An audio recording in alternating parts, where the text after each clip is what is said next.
Woo! We have a show for you today. I'm sitting here with Ashely. What's going on? Hey, what's up, brother? Oh my goodness, sister. So finally, my first one-on-one with you. Are you ready or what? I don't know. I'm kind of scared. Deep dive into it. It's a freestyle chat, you know? Okay. So Ash, you know I've known you for a while, so how in the hell did you get into staffing?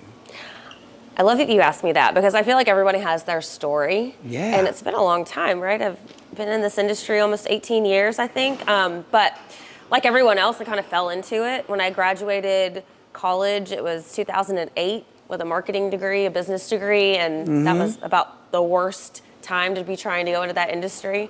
But I had good friends and they were recruiters, and they got me a job at it's called Think Resources.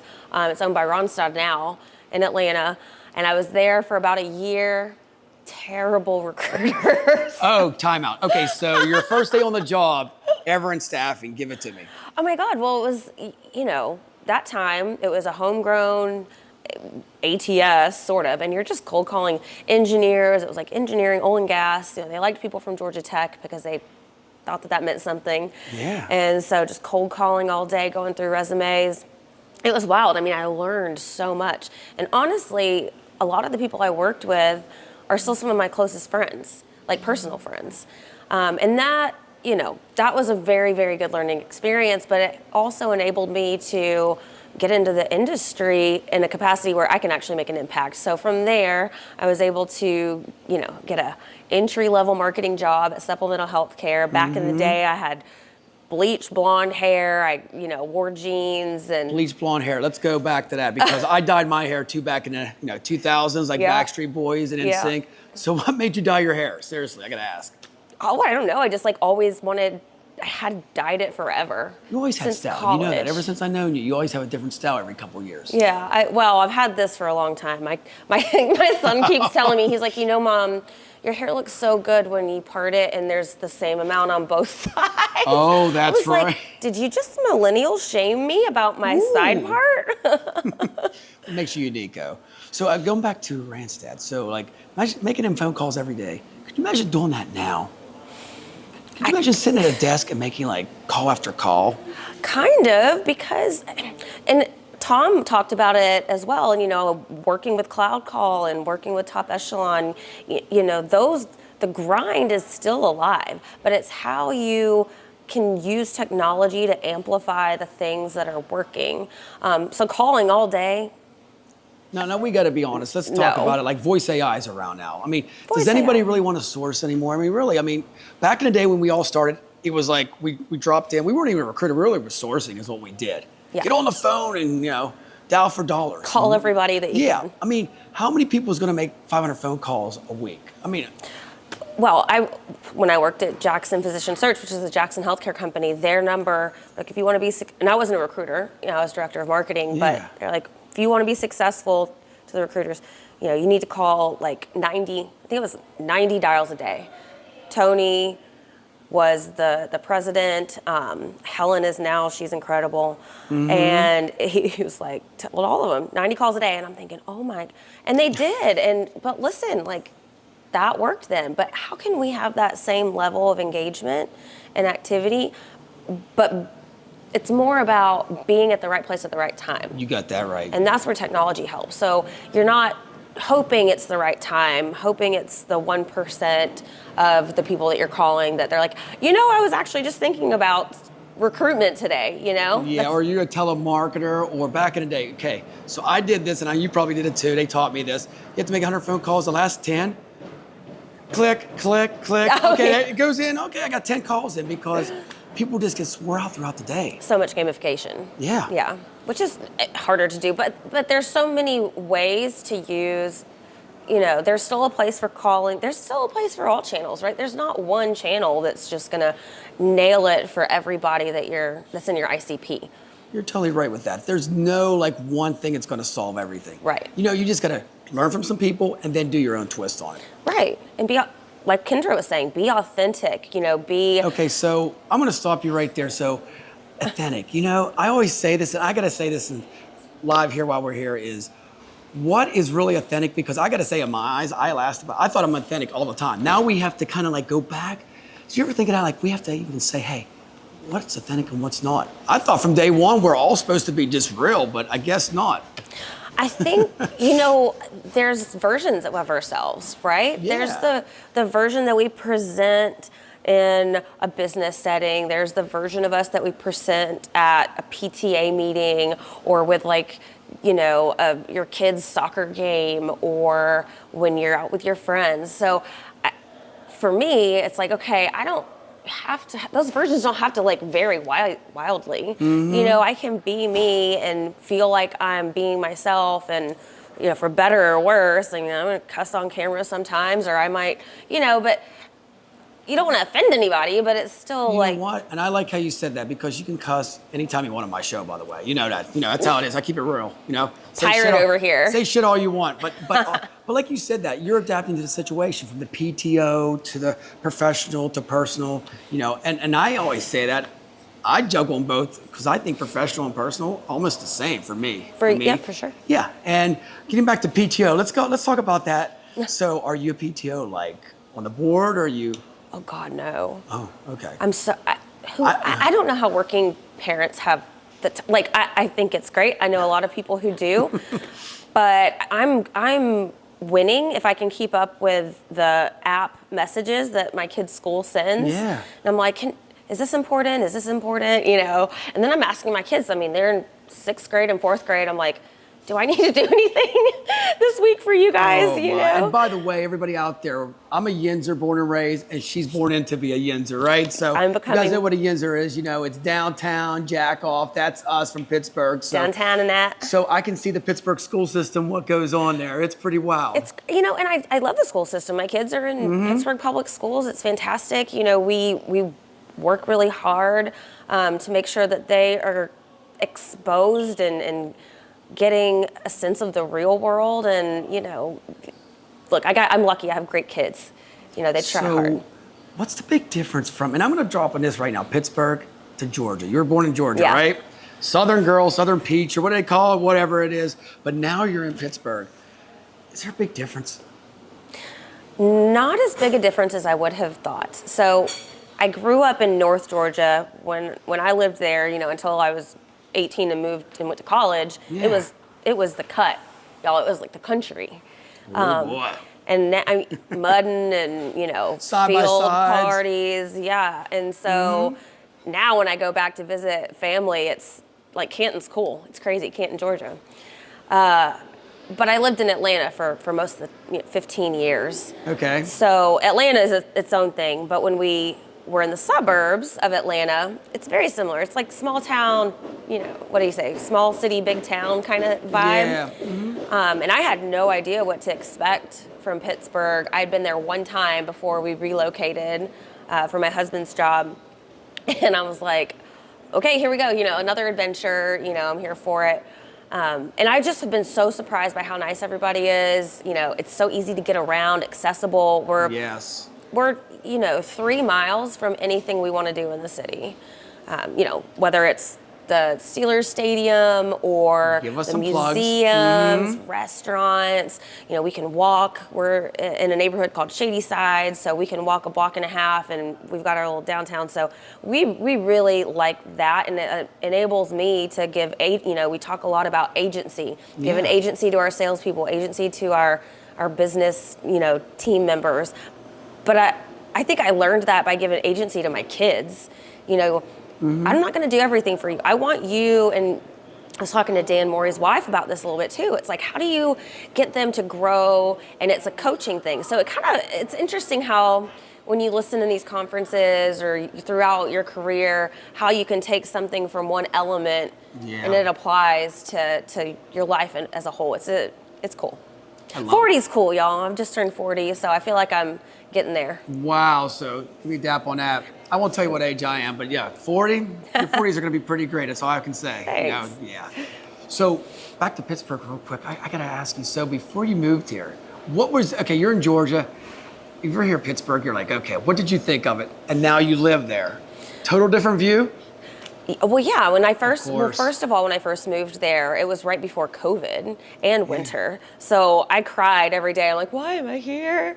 I'm lonely. It's cold. But then, everything came around. I met a lot of great people. We've got a good community of people. Yeah. So, I have people back in Georgia. Like, are you going to move back? And I'm like, I don't think so.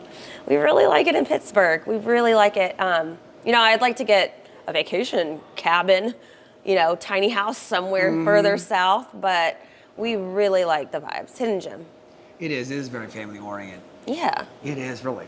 Okay, so Miss Ashely, so group wise, I'm gonna talk about music sometimes. I want people to get to really know you today. Ooh, okay. So, no, seriously, because we see you at these shows, we see that you're always, got some great flash wear. So, but behind the scenes, like, what did you grow up with and what kind of music do you listen to now? I don't want to deep dive into this because I'm a music buff, as you can tell. Staffing TV, MTV vibes, so let's go with it. I love music.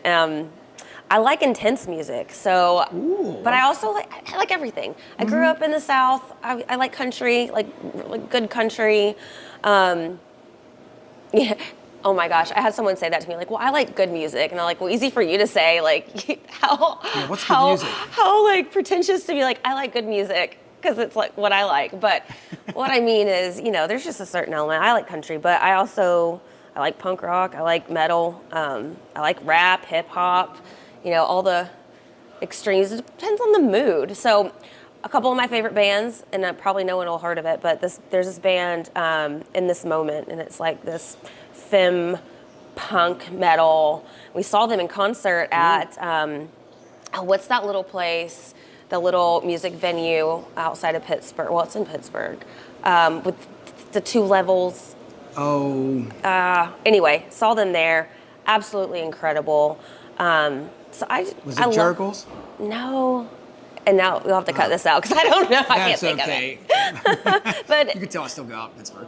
yeah. Anyway, I love music. Awesome. So so let's just twist that back into work. So now we got your personal side, now professional side. So, working at Randstad. Then where did you go from there? So that's where I really started getting into marketing. I got my first real marketing job, supplemental health care. So they liked that I had, a year of experience in recruiting. Yeah. I had a marketing and a business degree. So, interviewed, worked with Mike Dunnigan, he's led tons of really great teams. He's consulting now. He's a great person to know in the industry. And worked there for I think it was a little over 7 years, built my way up to director of marketing. And I don't think I ever would have left. I loved that team. But it was like one of those things, my commute and having kids. Yeah. And Isn't it amazing when you have a job that you really have to leave, but you don't want to? It's like they're part of your family. And seriously, and you don't I know I got to leave because it's something I have to do for myself, but really I want to stay. Yeah. Did it affect you at all when you left? That one, it was early enough in my career. I was like, okay, excited for the next challenge. Yeah. I went to one of the Jackson healthcare companies to build out their marketing engine and strategy, which was really exciting. I felt like, okay, I'm getting, some authority here, which was exciting. And I was there for almost 4 years. Again, really loved the team. Probably wouldn't have left, but that's when we got we relocated to Pittsburgh. And I remember at the time, and I think probably everyone experienced this. It's like, well, we can't really have someone in leadership be remote, but we want to have you as long as you're in the area. And so I stayed as long as I could. And literally months later is when COVID happened. And we all figured out what working from home was like. We won't mention that word anymore, but yes. Right. Wow. How'd you like working from home during COVID? Because I got to tell you, for me, it drove me crazy and nuts. Like, I like people. The only thing I remember about COVID is Tiger King. Remember when it came out?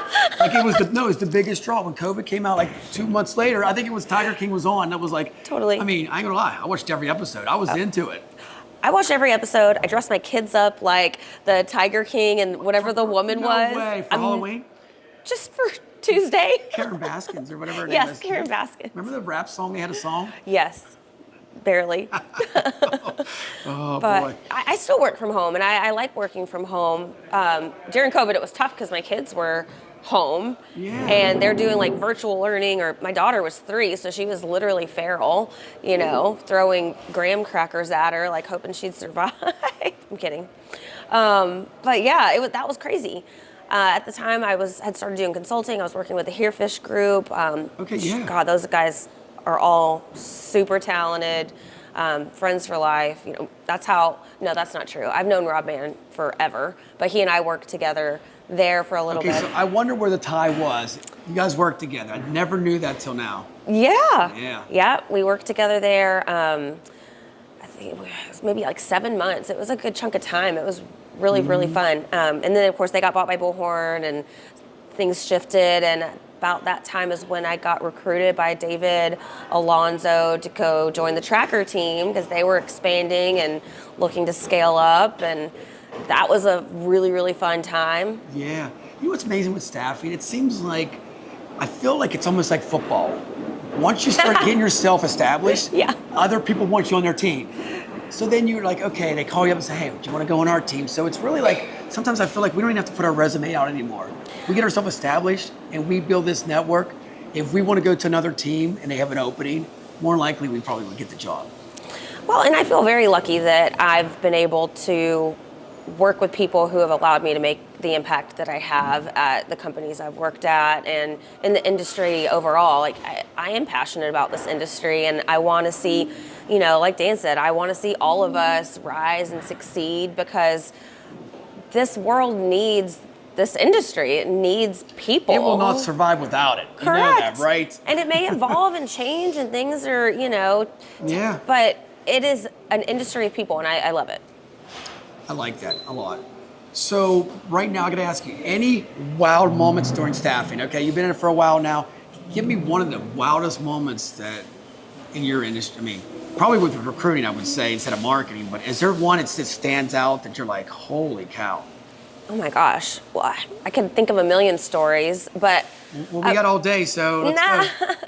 From a marketing standpoint, one, you know, unpopular opinion that ended up working really well.